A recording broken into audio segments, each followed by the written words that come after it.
other projects that I'm considering and kind of in the research and development phase of, but nothing far enough along to talk about yet.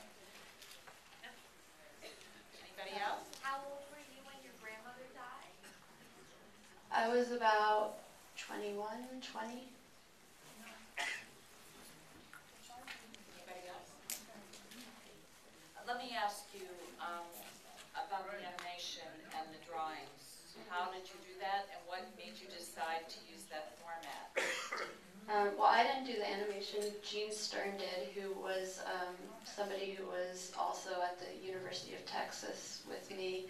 She was an art student before she was a film student, and just a really beautiful artist.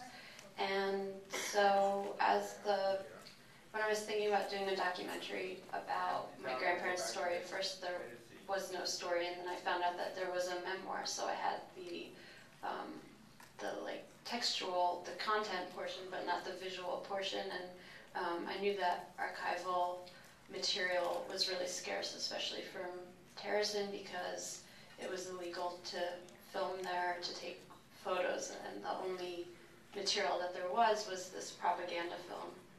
So I thought about how I could, fill in the visual element, and thought about animation, and then I started trying to see if it had been used for a really serious subject like this before, and thought about mouth and saw a few really beautiful films that had successfully used animation to tell a sad, dramatic story, and then approached Jean about doing the animation because I had seen her other work and thought it was really wonderful, and that we could collaborate well.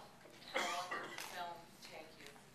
It took about 2 years from start to finish. A lot of that was just thinking on it and trying to figure out what the film would be, and then the actual filmmaking took about a year and a half, or a year. Anybody else? Yes. I have a question about your transitions between the different parts of the film. Mm-hmm. They weren't really whiteouts. Was that an error? I mean, there was whiteouts, and then there was a color off to the side on the left, so it was sort of orangey and white and black. Yeah, that was supposed to look kind of like a film strip running out and starting again. Okay. And actually, Aaron Raff, who's here, did the visual effects, so I didn't. I don't know if you have any specific questions. So I just wondered about it. Yeah, it's supposed to look like, when I got the Super 8 back, that was at the end of every film strip. And so it naturally occurred at a few edit points, and I liked the way it kind of, it's almost like a visual representation of silence when the film runs out. The actual memoirs, are they in your possession, the family, Holocaust Museum? We're in the process of giving them to Yad Vashem.